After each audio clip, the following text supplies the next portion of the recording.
Like, wash away the fear. Wash away the fear. 3, 2, 1. This week on Barbell Shrugged, you will listen to myself, Doug Larson, Chris Moore, and CTP blabber on endlessly about the 2014 CrossFit Games Open. The clock. Save you, it will not. You will listen to all 55 minutes or quit. Episode 111 is for time.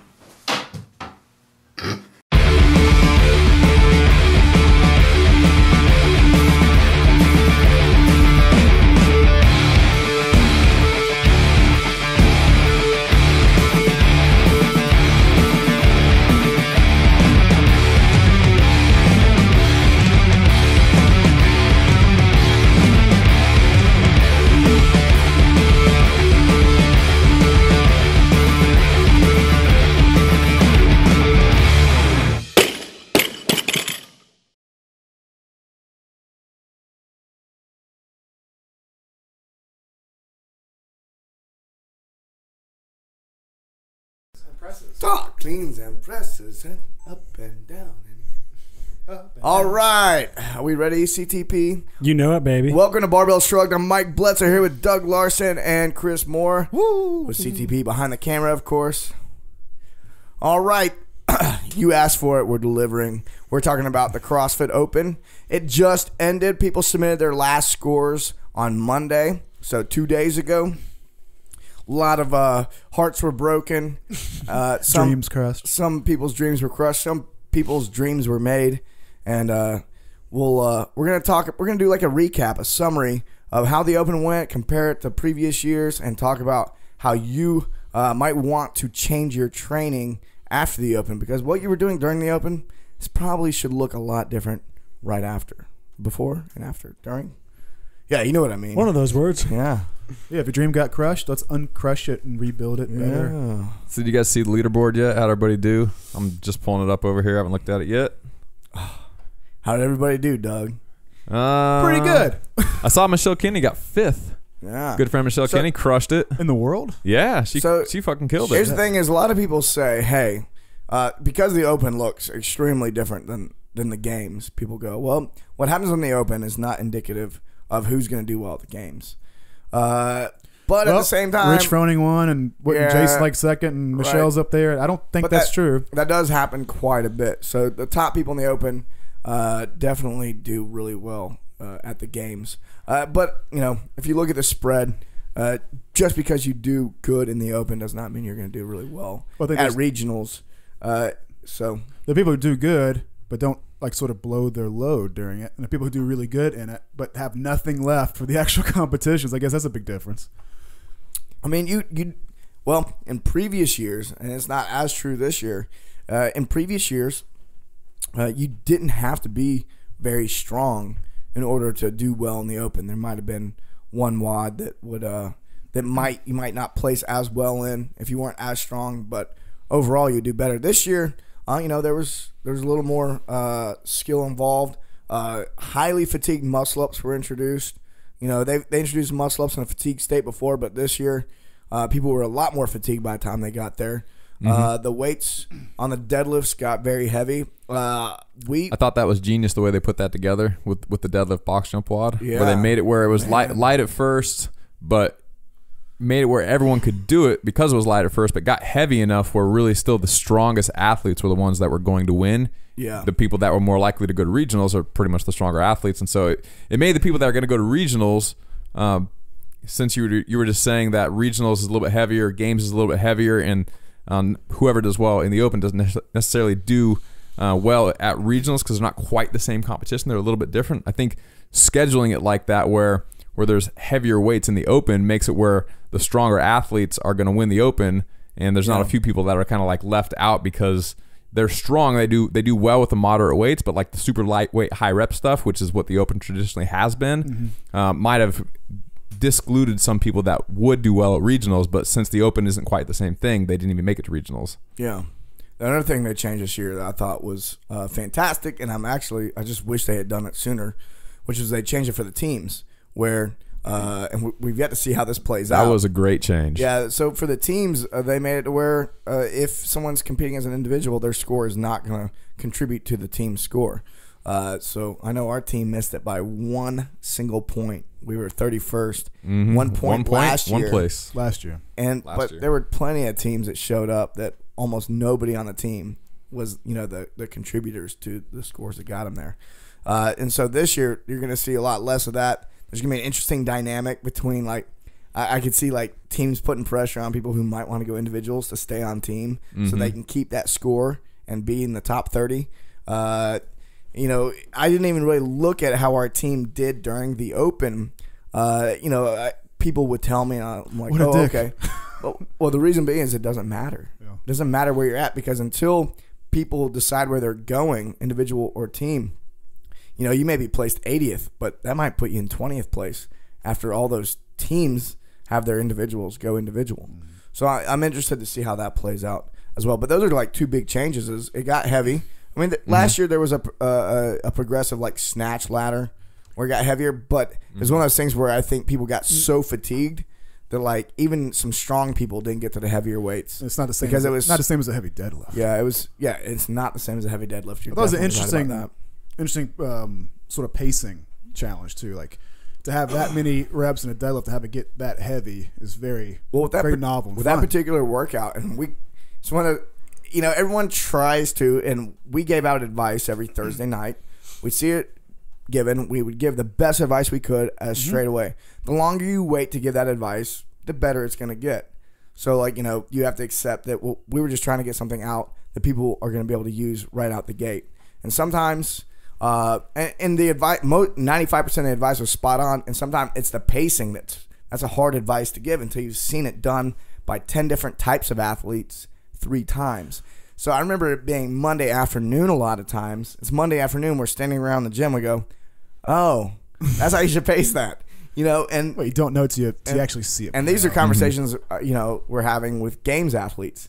They're just now figuring out. They watch everyone else do it. They've done it once before. They're kind of seeing how people tweaked it, and they're like, oh. And that deadlift was specifically, that was you had to go blazing out the gates. Really, there was I thought that you should pace it a little bit. Yeah. But after watching some people do well, the people who do well tended to go blazing out the gates. Who was had the to best get those reps in quick for the men? Who really crushed that? Because I remember. Reading that the deadlift WOD? Yeah, I remember reading that WOD. Who in the shit is going to do 20 reps at 365 after all this? How is that possible? And Mike's I didn't see very many people. I saw Rich got to that weight, but I'm not sure how many reps he did with it. He wasn't the best on that one. I can pull up the leaderboard right now. There are definitely some CrossFitters now with monster deadlifts. So I knew somebody would do really well. So week 2. Deadlift was week 3. Week 3. Austin Maleo won. He got 182. What was the rep range when the 350 or the 365 deadlift started? Anybody know? CTP? Well, Doug, you made it to 315, right? For 315 reps. no, I got to 315 deadlifts. Yeah, actually, on the pacing front, I thought the 275 deadlifts were going to take more out of me than they did. Yeah. And so I wasn't doing touch and go on the 275s throughout the middle of that set. I did some at the start, and then I kind of paced it through the middle. And then I did touch and go for the last. Well, I did touch and go for the last 5 of that set. I remember specifically because I walked away to the box and they were like, "No, go back. You're on the wrong." I was on the wrong rep pattern. Right. And so I walked back to the bar, did touch and go for 5, did my step ups, and then I was pretty close to being out of time. And so I did touch and go for a set of 8 with 315, and I walked away not really that tired after doing a touch and go for a set of 8.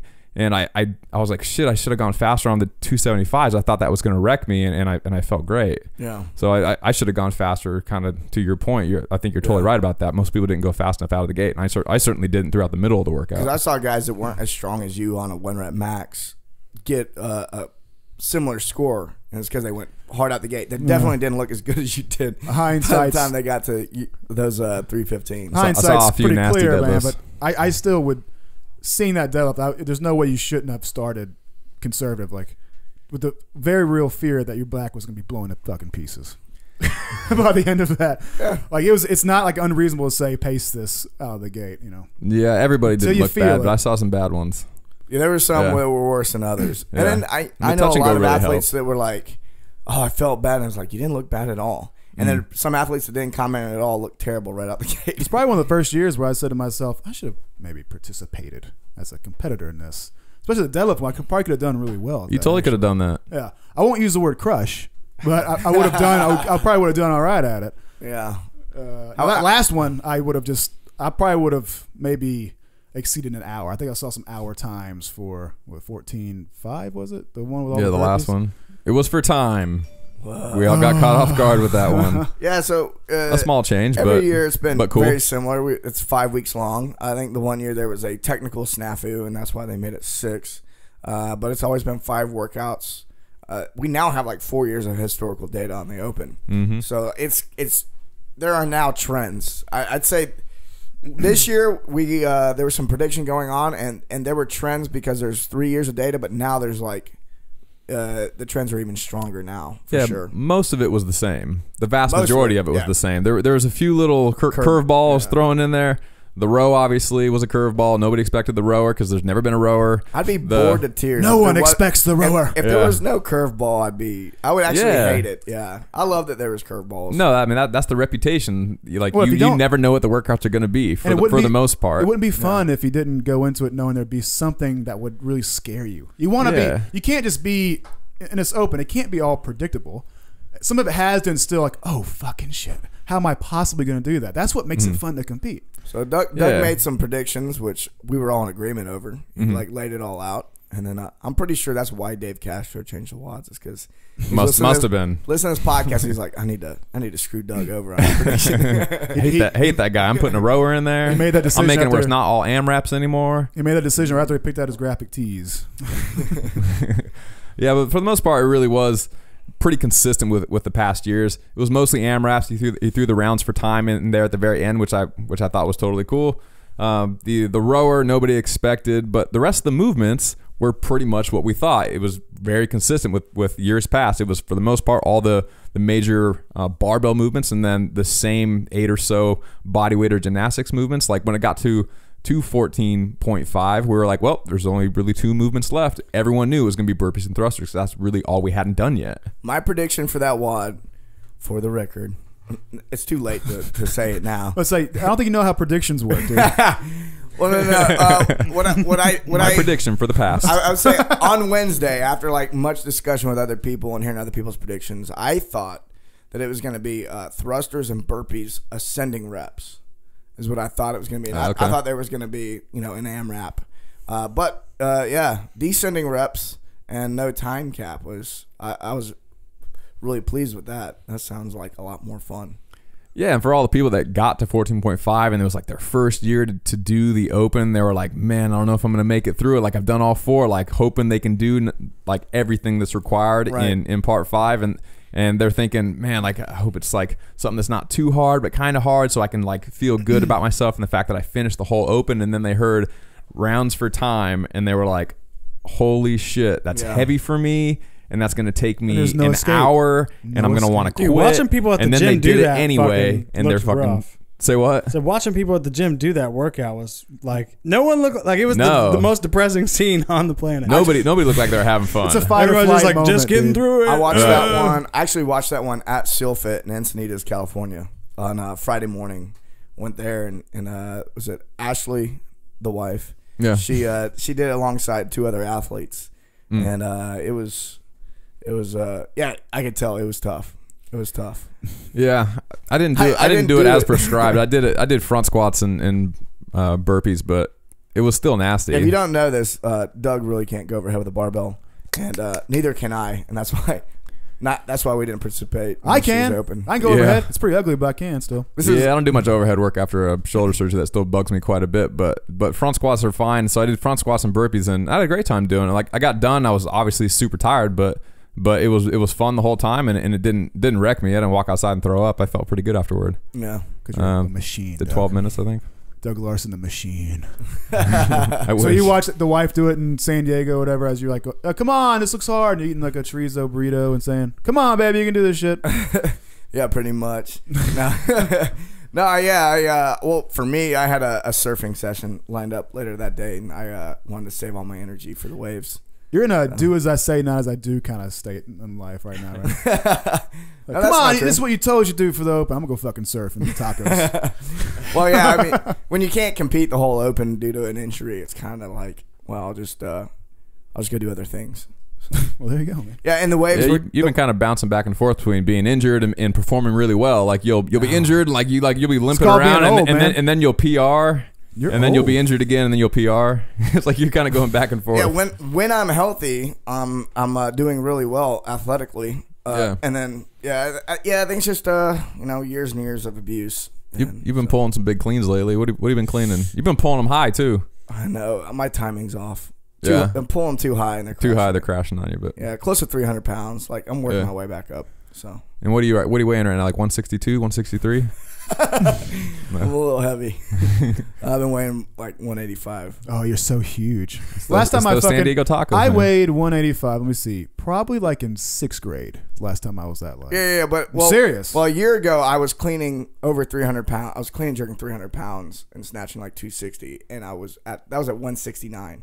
So that's why I say I'm heavy compared to like previous lifts. So like I feel strong, but I'm also a little bit heavier than I was in the past. If you're looking at like legitimate PRs.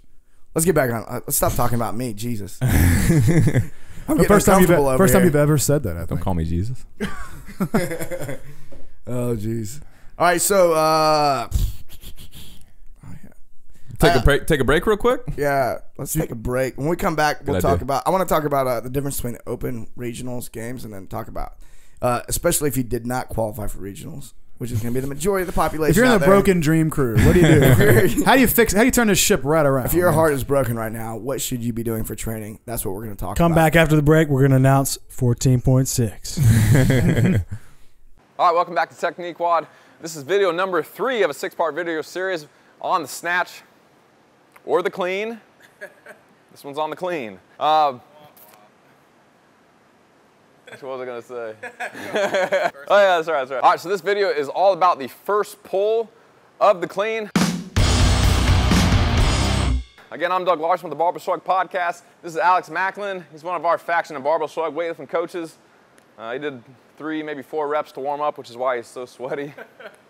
Okay, so he's going to start in a good starting position. Again, we're going to cover the first pull on this video. We're going to talk about what to do, and then show you what not to do, and then again, remind you what to do. All right, so he's going to get into a good starting position. If you want to see details on that, you can go to the starting position video, which is video number 2.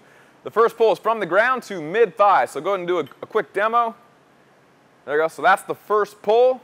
So go ahead and start back in the starting position. We're going to walk through the first pull step by step. First, the most common error is that people's butts pop up too fast, and then their backs kind of flatten out and get parallel to the ground. So go ahead and do it bad. All right, so in the most extreme case, that'll look like this, where your shoulders might not even move, and your butt just comes up like that, and then your shoulders trail way late. I think I can do That's right. twerk clean. All right, so that's what not to do. How would anybody want to live that? Alex is disgusted at himself. All right, if you saw the starting position video, you'll note that I suggested that you can be mid-foot heavy in your starting position, then you're going to rock towards your heels on your first pull. So that's kind of hard to see. So we're going to combine that with one more thing. As he rocks towards his heels, he's going to want to pull the bar into him. So he's going to pull the bar using his back and his lats. He's going to pull the bar into him with straight arms. And then you're going to be able to see the bar come back towards him relative to this stick here. Okay? So he rocked towards his heels and he pulled the bar into him, and now you can see the bar's traveled backwards about 5 or 6 inches. If he does it wrong, if he's loose with his upper body and he stands through his first pull while rocking towards his toes, the bar is not going to be as far back as it would otherwise. The more forward the bar is in this position, the more forward it's going to be when you try to catch, which means you're more likely to lose it forward and it's going to fall off the front of your shoulders and you're going to miss the lift, especially when it gets heavy. As far as elbow position and arm position goes, a lot of new lifters, when they lift from the floor, they'll bend their elbows right away. You want to keep them nice and locked out. So Alex is going to show you a good first pull with straight arms. See, his arms are straight the whole time, all the way to mid-thigh. Now go ahead and show a bad one where he bends his elbows right off the floor. So you would never pull a 1-rep max heavy deadlift, powerlifting style deadlift, or any deadlift for that matter, with a bent elbow. You would never go like this. and then try to pick up 400, 500, 600 pounds by bending your elbows right away and then standing up, because now your limiter isn't your leg, hips, and low back strength. Now it's just how strong you are keeping your elbow bent, which is going to be a small percentage of the strength that you have with your lower half with a straight elbow. So you definitely don't want to bend your elbow early. Along with that, you also don't want to have a bent elbow and then snap into position. Okay? You want everything to be nice and tight and then squeeze the weight off the ground. So Alex is going to show a good one again. Everything is tight, shoulders are back, elbows are straight, and he's squeezing the weight off the floor. It's not jerky, there's no hitch. It's very smooth off the ground. Okay? Good. And so again, what he's not doing, he's not starting with bent elbows and then snapping into position. So elbows are bent. See how he snaps into position? That's how people tear their bicep tendon and pulls right off of their forearm. Being very smooth off the floor is important for being in a good position for other parts of the movement. So if you want to be in a good position for your second pull, it's better to go slow on your first pull and then explode and go fast on your second pull. That way you're in the best position with the best leverage when you get to that second pull position. So Alex is going to do, again, a good smooth pull off the floor, and then we'll show when it's too fast where he gets out of position. Nice and smooth, perfect, ends in a perfect first pull position, a very long first pull. Now he's going to go too fast.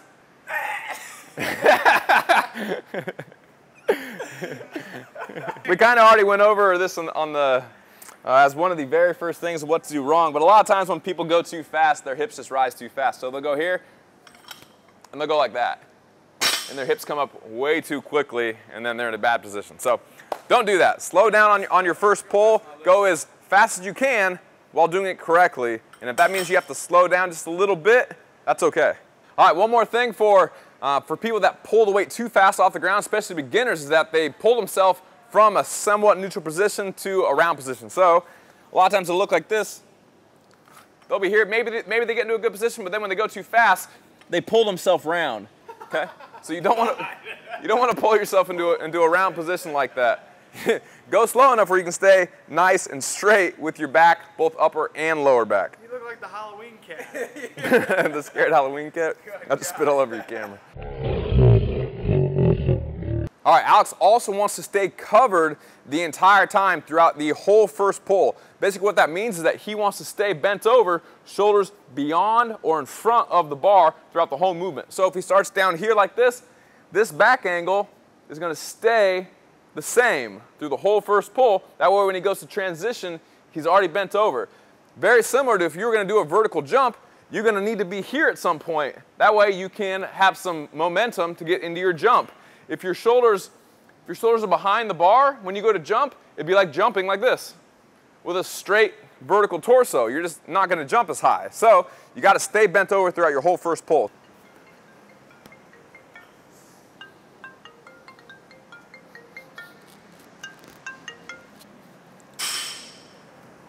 Hey, dude. Great job, Alex. That was incredible. I wasn't talking on my phone while you were doing that. I was right here the whole time. Okay, so here's how to do it incorrectly. All right, so by not staying covered, that means that my shoulders are going to be behind the bar like this. So even if I'm starting in a good position, if my shoulders come behind the bar, my knees are going to come forward, and the bar is going to come forward around my knees. Even if I get to a good position here, I'm not going to have as good a leverage as I would have if I would have started by staying covered the whole time.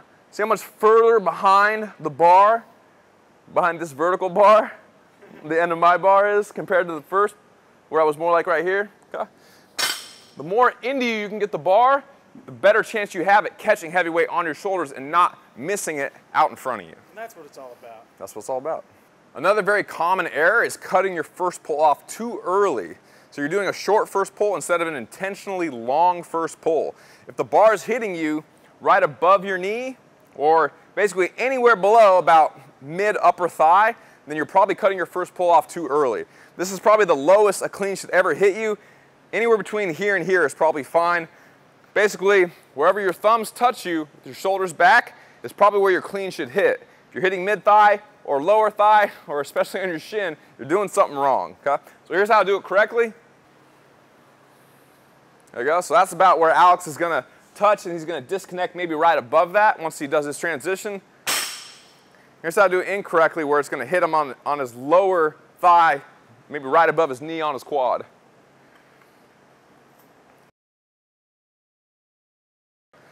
So the difference there looks like this.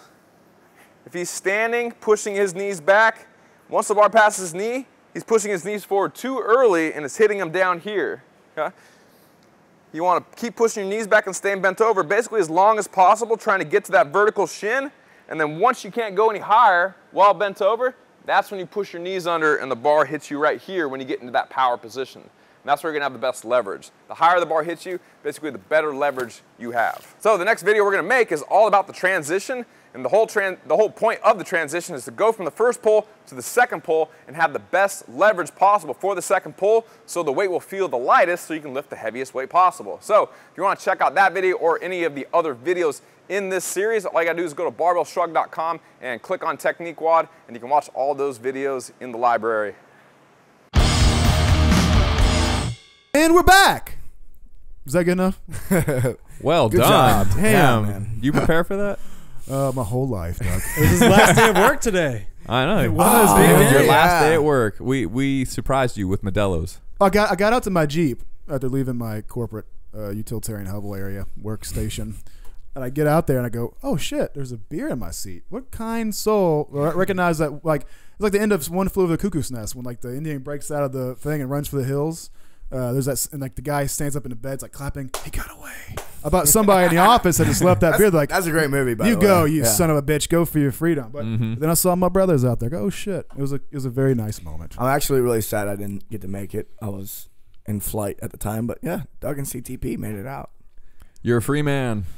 Yeah, I guess the message today is you might be scared as shit to make a decision, but if you fucking believe it and you're gonna chase your passion, you got to take a step towards what is gonna make you happy. If you do that, if you have faith in that, good shit is gonna happen. Yeah, if you don't follow Barbell Buddha or listen to Chris's solo podcast, you should, for one. And if you don't, you may not know that he just quit the big corporate gig to go not to another corporate gig, but to be an entrepreneur and work for himself.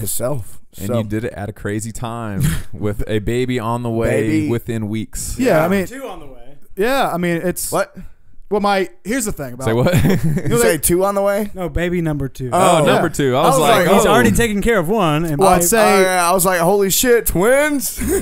well, people look at you like a crazy asshole for making such a decision. And I tell, yeah, it's understandable, but it's just like when you have a decision to have a kid. Like the golden rule is that if you're waiting for the right time, it will never fucking come. And I believe that to be true about everything in your life. If you're scared, you can't look at it as a bad thing. You can't let it delay you because it's a fuel for you going forward and achieving what you want to achieve. And you got to realize that if there's something you want to do and you don't feel like it's the right time, that's a fucking illusion. It's never gonna feel Yeah, that it's way. kind of like the people always wait for the stars to align. They tend not to align until about- they retire. They're like 65. Oh, now I'll go see the world. It's like, Well, I had dude, my you can boss- barely make it up those steps. I made that decision. I made that decision when like I had a discussion with one of my bosses or whatever. He's like, you know what?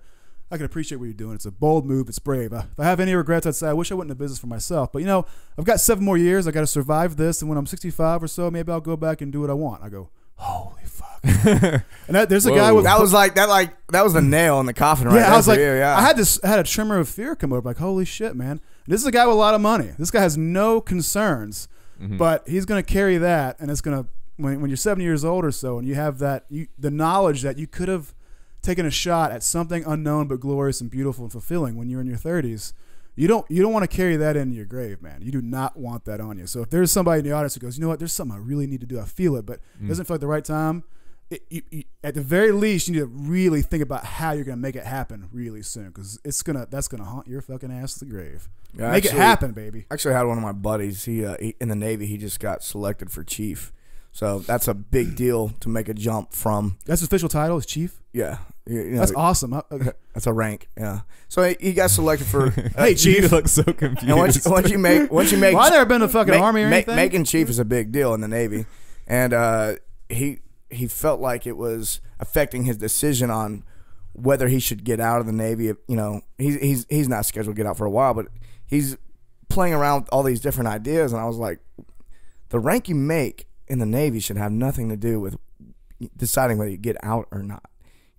just that's you gotta think about what you want your life to be about. The time, who are the people you want to spend time with, and if it's other sailors you want to spend all your time with, and that's what you want to do. I want to spend more time with sailors. They seem awesome. Then you should do that. But if you want to spend some time with people who may not be in the military, and you want to spend some more time with your family and so on and so forth, maybe you should look at something else. I will say this for people in the audience: if your expectation is, well, I'm not really satisfied with what I'm doing now, and this goes for training too, man. Like if you think I'm not having a good time, but if I get to the next PR, the next stage, the next accomplishment, the next level up in the office building, then I'll probably. This will go away and I'll feel really good. You should go, CTP will nod, you should go watch that Alan Watts video on music and see the trap that is.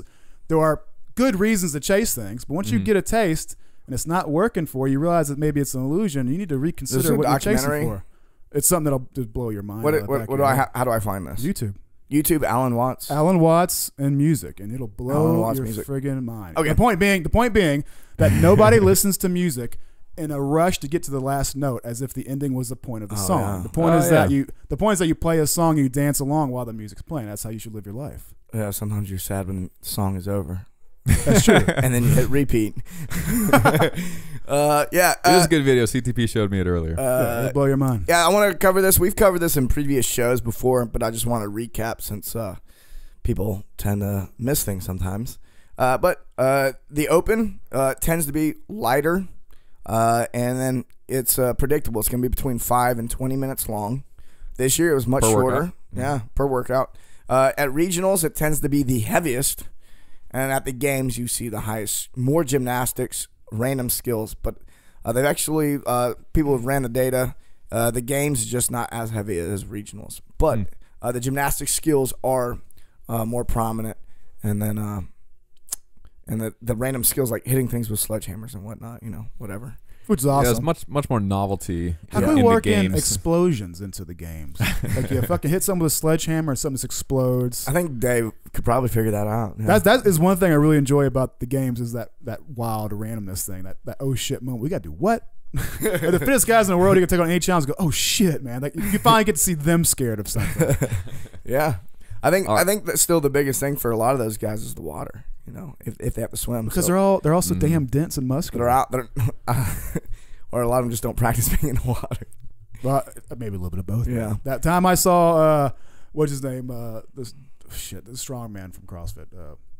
Rob Orlando. Rob. Yeah. Sorry, Rob. But Rob getting out in that open water, I almost fucking died out there. I go, oh shit, man. Because as fat as I am, I know the density problem when you get in the water. I could walk across the bottom of a pool. So I know how bad I would be out in the middle of the water trying to do that race. So, Chris, you made on our last 14.5 preparation video for strategies and hot tips, you went through the stages of grief of not making it to regionals. Yeah. I was thoroughly entertained by that. And did you see my titty that everybody pointed out on Instagram? CTP showed me that picture. Like, oh, man, you think it's cool? I go, I think it's great. Not seeing the titty. And I see 15 baloney titty comments on the fucking Instagram. Man. Hey, man, the shirt was pushing it up. Anybody in this room, if I take this t-shirt and I shove it up on your tit, it's going to look like you got a bitch tit. How many hashtag bitch tit hashtags I see? Fucking A, man. My favorite. Just trying to entertain you, dudes. It says hot tips. And then the one right below it said hot nips. Yeah, fucking hell. That's the last time I showed my titty to you guys. I'm going to do this for you. I'm going to get a tank top on. I'm gonna squeeze my bust together here, and I'm gonna do a titty shot just for you, so that to make you feel better. I'll be in the same boat. You know what I'm saying? Thank you, yeah. But still, I had to jump in a boat first, and that's not the funnest job to have. But on the video, that slow motion rip looks like what I had envisioned the pic should be: the epic slow motion roar, Hulk Hogan style. Yeah. So you were talking about accepting your fate, not going to regionals. Maybe having a little fun. What were the 6 stages? You start off very excited. You get a little frustrated as reality sets in. What was the number 3? It goes through a little bit of excitement, anxiety. There's excitement, anxiety. When you get on the toilet, you have your pre-wad poops, which is a very real thing. Especially if you combine it with a little coffee and things get unsettled. Then frustration, like, oh shit, this is pretty tough. And then you look at Rich like, I don't know if this is the year I beat Rich. Turns out it's never the year you beat Rich. Denial, like, no shit, man, I can still do this. No. I mean, I'm like last in my region out of 18,000 people, but I'm pretty good at burpees. Then at desperation point, then the acceptance that, okay, it's not going to work this year. I should maybe do something different. Yeah. Which I try to be we try to be a little serious on that point. So, it's probably a good time, like maybe get much stronger than you are now, for instance. Yeah, maybe look at what motivates you intrinsically. So trying to compete and do well is a very extrinsic thing. You're comparing yourself to others. You're not looking at how you've improved because you're not hitting workouts that you've done before, and you're not hitting benchmarks. You're doing a workout, and then you're seeing how you did compared to other people. It's a very extrinsic, motivational thing, and it's good and bad. I think that can be good for a period of time, but it's a really great way to burn out. And that's what now's time to like get back to what you find important and what you need, what you specifically need for yourself. That's what got me out of powerlifting in the end. Is that, and like I'm sure we'll get to talk with AJ about this in a couple of weeks. When's AJ coming to town? Next weekend. Yeah, so he was in a similar boat. AJ will be here. He'll be on the show next week. So next week should be AJ Roberts. AJ Roberts. When you're driven only by how you stack up to others and driven only by a goal that is like to make it to a certain event, it's great, but it's just like any other thing in your life where you're being driven by something external for yourself. It's great, but if you don't balance it out with at least a period of recovery, like in an off season, and return focus to you and what makes you happy, what makes you satisfied, what you need to work on for you to be satisfied with your training, you're gonna burn out and plateau way sooner than you otherwise would. You gotta have time to reflect and get introspective. Well, one of the things, the best ever performed in weightlifting is when I didn't worry about how anyone else did in the competition at all. Exactly. I went to, I peaked for a competition, and I was only worried about hitting the numbers I wanted to hit for me and for personal reasons. And I didn't even look at the scoreboard or leaderboard. It was days later to find out what ranked in that competition. It's amazing once those habits, I mean, I think we all agree. I had the most fun competing that day too. Once the habits shift from like, what's that guy doing? How can I do that? And how can I compare? Once it shifts to what do I need to do? What's my next best step? How can I best prepare and set my mindset? Like once you start building basic habits day to day, your results just sort of just happen. You get stronger without even having to really worry about it. Yep. You do well at a meet because you're not so obsessed about everything. You're thinking about what you need to do to get ready for the meet. Yeah, that is one of the best things about weightlifting, powerlifting, CrossFit, all these sports where you're competing basically against yourself, and then other people happen to be there also competing against themselves, and then everyone's just compared in the end, and there's a first place, second place, where you can go out there and do your best, lose the competition, but walk away knowing you did better than you've ever done before, and probably be pretty happy with yourself. Other sports, you could do your best and still, if you're an MMA fighter or whatever, you could do the best you've ever done and still walk out of there looking stupid. The other guy can make you look like the worst you've ever been because he's just that much better than you. Yeah, the greatest joy, Anderson Silva as Forrest Griffin would be. That's probably the best example that there ever could be. Forrest Griffin, one of the best fighters in the whole world. I thought I was ready. Looked foolish in front of everybody only because he was being compared to the next best person in the world. Yeah, and he ran out of the ring totally embarrassed. Yeah, I had a stage. I don't blame him. I had a stage in powerlifting where obviously it becomes about, well, I'm really strong, but fuck, I'm not as strong as the strongest guy in the world, and how can I get there? And nothing's ever good enough, and you get sort of lost. And I know people are feeling that about the Open or regionals. They'll go, well, I did much better than last year, but fuck, I got 65th out of whatever, or I got 100th, and that's just not good enough. Well, you lose track of what is so great about a barbell.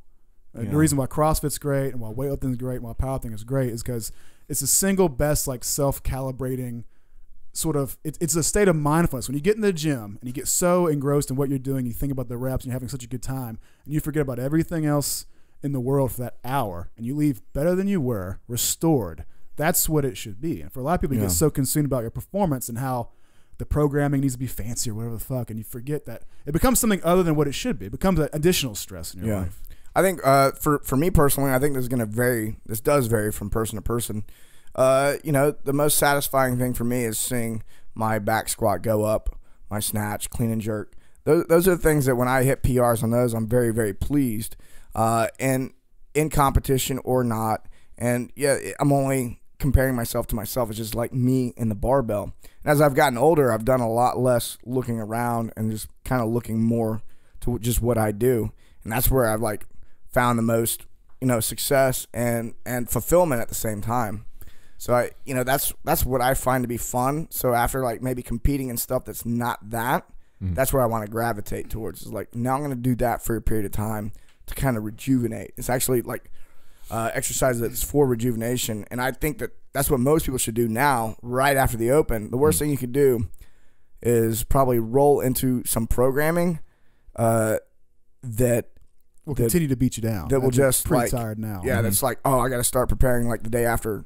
Spend a couple weeks, doing what's fun. Go paddle boarding, go for jogs in the park, go play some ultimate frisbee.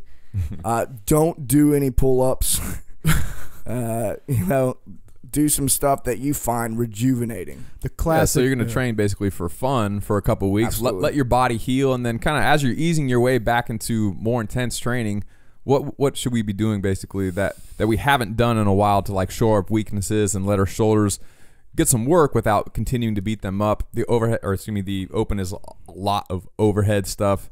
Should we be doing kind of more shoulder friendly stuff as we're easing back into training, or what are your thoughts on that? Yeah, I mean, so the psychological perspective, make training fun again. So figure out what it is that makes it fun. And then there's some things you want to avoid. I remember last year we had an athlete right after the I think it was right after the open. Yeah. And she I was like, all right, for the next 2 weeks, I'm not programming anything. Do what you want to do for fun. And what she did was she went and found another program that was preparing people for regionals. And then this is what I think is fun. And then she definitely wasn't having fun. She was kind of, still trying to push it for whatever reason. Biggest mistake, hard on herself. Yeah, it's the biggest single mistake people are going to make. And so I said specifically, do whatever you want, but don't do pull-ups, don't go overhead. And she ended up really messing up her shoulder. Like her shoulder started really bothering her. Yeah. And I was like, because she went into a program that was prepping people for regionals where they were doing a lot of high rep pull-ups, chest bar pull-ups, stuff like that. And I was like, that is exactly what you should not have done. But, I don't think I had to say anything at that point. So, yeah, unilateral movement. So I'm a big fan of a lot of horizontal pulling first. So a lot of rows, barbell rows, dumbbell rows, kettlebell rows, any type of row. I do like the crossover symmetry stuff. If you're not already using that, check out crossoversymmetry.com. I'm a fan of that too. I've been doing that in the garage every day, basically. They have a really cool system for shoulder health. If you're not already doing something to keep your shoulders healthy, check that out. It's really good stuff. We have one in the gym, and I use the shit out of it all the time. Use it every day. It makes my shoulders feel a lot better. That's a really good thing to do. So I like a lot of horizontal pulling, rows, barbell rows, anything. And then I'm also a big fan of the unilateral movements. So you've been doing a lot of bilateral stuff. You've been doing a lot of squatting, pressing with barbells. But break it up. Get some dumbbells.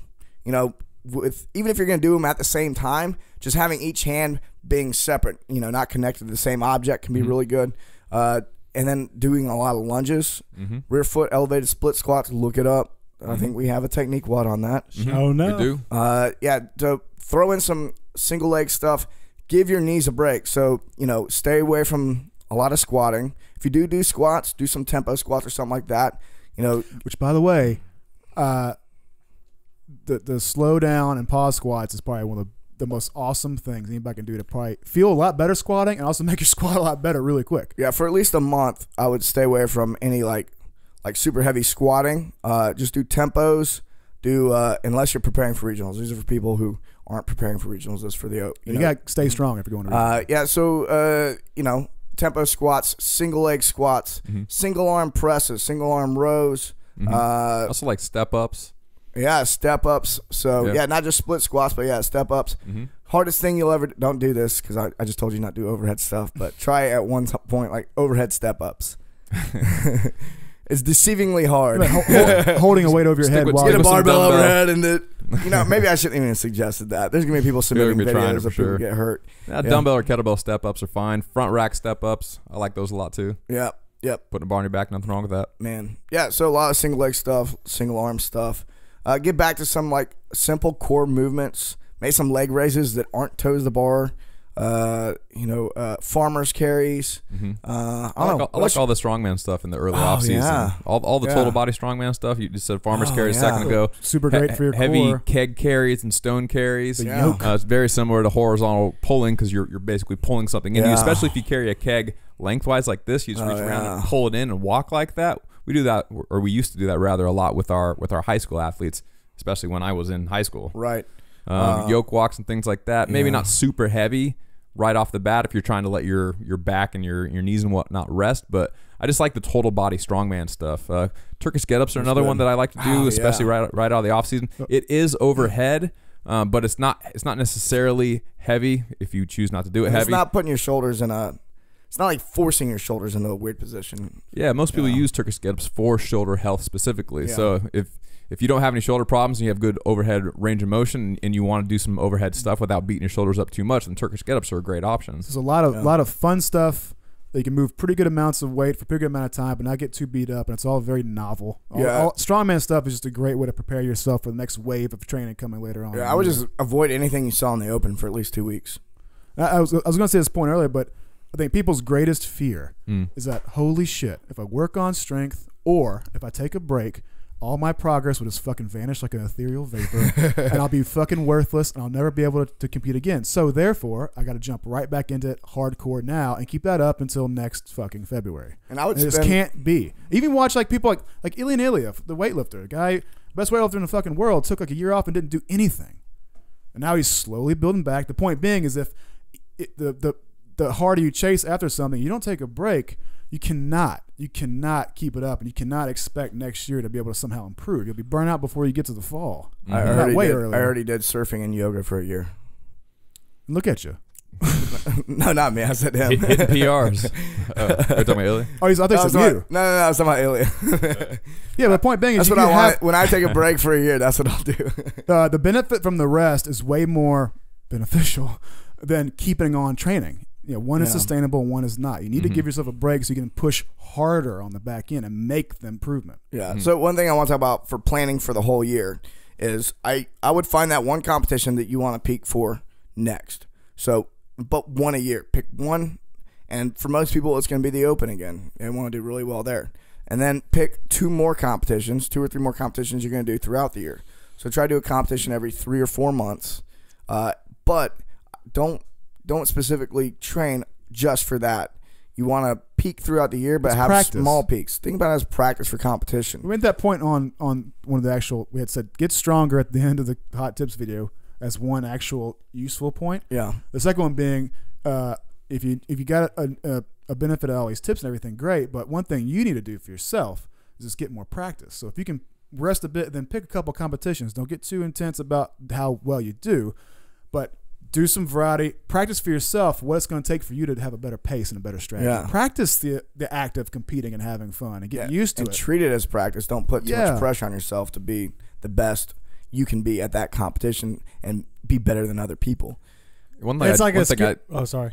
I was gonna say it's like a skill in itself because I used to play guitar in bands and stuff. Like when you're chilling in the weren't you so cool, CTP? Yeah, you know how it goes. But I was gonna CTP is pretty good at the guitar. When you're in the band room practicing and playing and stuff, it's one thing. It's like it's cool, and then you go to the stage for your first time. It's like there's just so many things you weren't thinking about. So just getting in the practice of going to a competition, it's like it's not even about your workout ability. It's about like you have to get good. Hey, you got to shit. What are you gonna do? You got to. I mean, you need experience, man. Shitting. It reminds you of all the things that you have been neglecting. Number one, and then it also cues you into all the things that you wouldn't even have known to think about unless you compete frequently, and or you forget about if you don't compete. Competing is like a skill in itself. Just it really is. You get a chance to see people who are really awesome. What do they do before to rest, to recover? How do they pack their food? How do they warm up? When do they warm up? And then ignore all that and start your own shit. No, I'm saying, but you get to see how people are going about it. If you have no fucking clue, you got to start somewhere. Yeah. Another thing. That guy's got a shake, and I've got a bologna sandwich. Maybe I shouldn't have a bologna sandwich before I do this WOD. I love bologna though. Big bologna's gonna come out. Another thing I was gonna say is in the off season, especially the very early off season, right after you have gotten done competing, you've just built up a bunch of volume. You've just been getting. Come on, Doug. I know. So unprofessional. That was my go to bed alarm. It's too late. We need to get out of here. Yeah. And CTP needs to edit this show. The latest we've ever done a fucking show. I know, it really is. It is Tuesday night late, and CTP has to edit this and have it posted in like 12 hours. You're going to be up all night. Less than 12 hours. We're in spring, baby. That's all right. So anyway, early off season, you've just done a bunch of volume leading up to whatever competition you were doing. In this case, we just got done with the Open. Again, in this case, it's been 5 weeks grinding through a very rough competition. So coming out of the Open, like Mike said, focus on intrinsic motivations, focus on doing things that you enjoy. But another thing that I think you should focus on is really taking the quality of your movement into consideration. Not doing high volume, not focusing on quantity, but really focusing on quality. We always say to focus on good technique and whatnot, and that'll never go away. But we all know that during competitions, you're not at 100% perfect technique. There's a little bit of slop in there. Even if you're really, really good about technique, still you will break down a little bit if you are really pushing it. So get away from that. Get away from the slop. Perfect technique, high quality reps. You can focus on doing, even if you're doing like chest to bar pull-ups, maybe just do a set of 5 and you do it just absolutely, completely perfect. And you're not even tired when you got done. You weren't trying to get in shape. You were practicing doing something perfect. And so that's okay to do something like every minute on a minute for something that's, a third or a fourth or a fifth of what you could do in an AMRAP set. So if you could do 50 chest to bar pull-ups in a row, maybe you do sets of 10, and you know that there's no way you're going to even get tired. Your movement quality isn't going to suffer at all, and you can work on doing perfect, super crisp, perfect reps, and that becomes like your body's default setting is doing it perfect. I was very, very fortunate growing up that I was like really never allowed to do anything wrong. Like really, really, really never allowed to do anything. It fucking shows now. I mean, your deadlifts look fucking perfect on that WOD you did. Yeah, like I don't know what it feels like to round my back on deadlifts because I've never ever done it. I can show you, Doug. I remember. I know.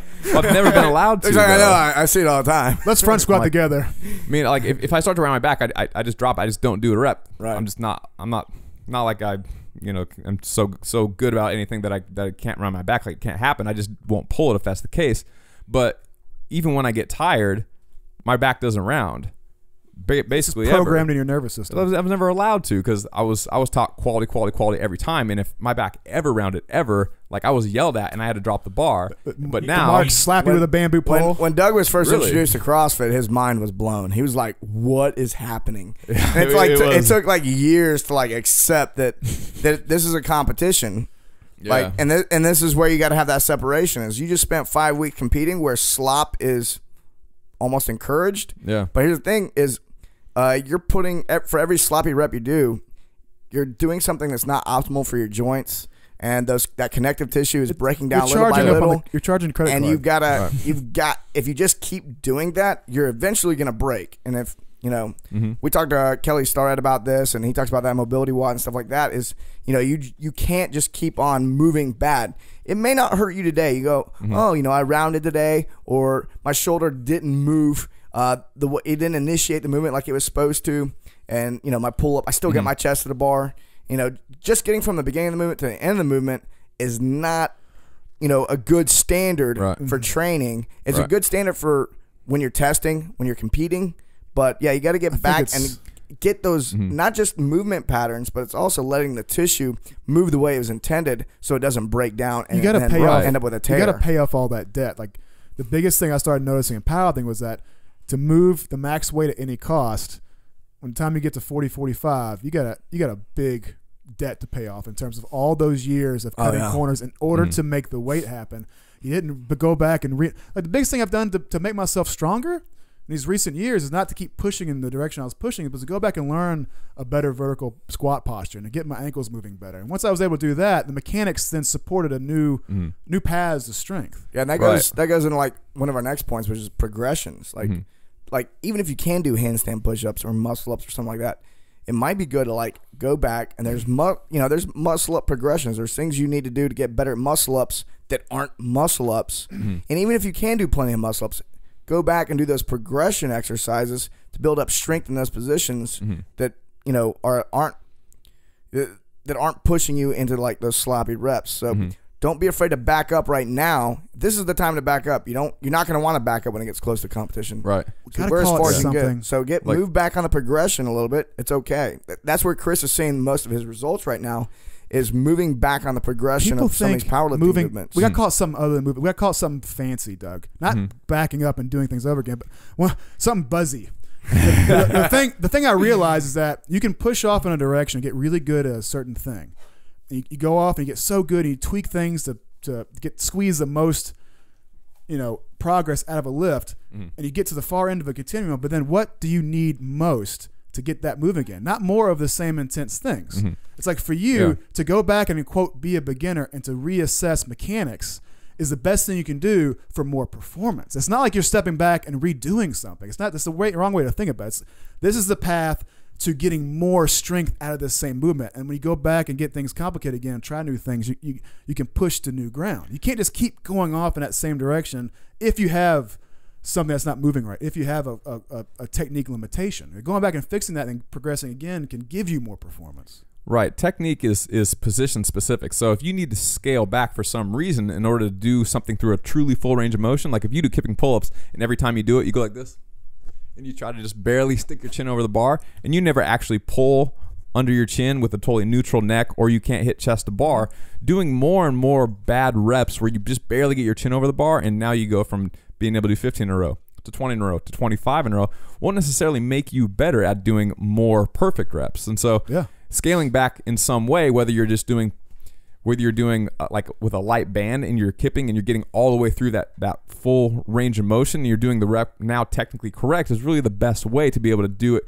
technically correct with full weight or full body weight in that case later on. So kind of like Gray Cook says, like you never want to add fitness to dysfunction, because if you're doing something not functionally correct, if you have a dysfunctional movement, which basically means you have bad technique, even if it's not horrifically bad where you're going to hurt yourself, it's just not 100% correct, like we talked about deadlifts. If you're slightly rounding your back on a deadlift, you're adding strength to dysfunction. You're adding strength to a round back. And so now that's, since you're stronger there, is the default pattern for your body to take up. You just diagnosed in my case, in my case, since I was never, ever, ever, ever, ever allowed to round my back, that is my default setting. That really is where I'm strongest. If I rounded my back, that means I'm not going to be able to pick it up at all, because if I can't do it in my strongest setting and I start to round my back, then I can't pick it up at all, basically. So if you can only do perfect reps, even if that means you have to scale down, whether it's a gymnastics regression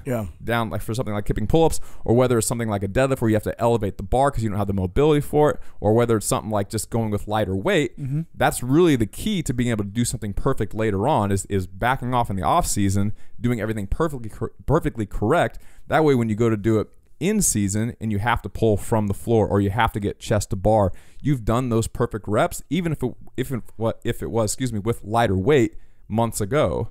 Yeah. I think Chris is right. We got to brand that, so it's so cool. Yeah, but in that range of motion, idea of regression, without it's got such a negative connotation. But it's not, because like an example Doug gives, scaling up here where you're still doesn't. It's got a negative connotation, so we got to do something new. Up here where you're like Doug's explosions example, and boobs and reigning supreme. you can be sort of advanced and a beginner at the same time, even the same lift. Like you're really strong in this half range of motion pull up, but you're not comfortable getting to your chest. You should go back and train in a quote beginner way, because down here you're a beginner. All this is not even trained. Down here. Down here, your titties.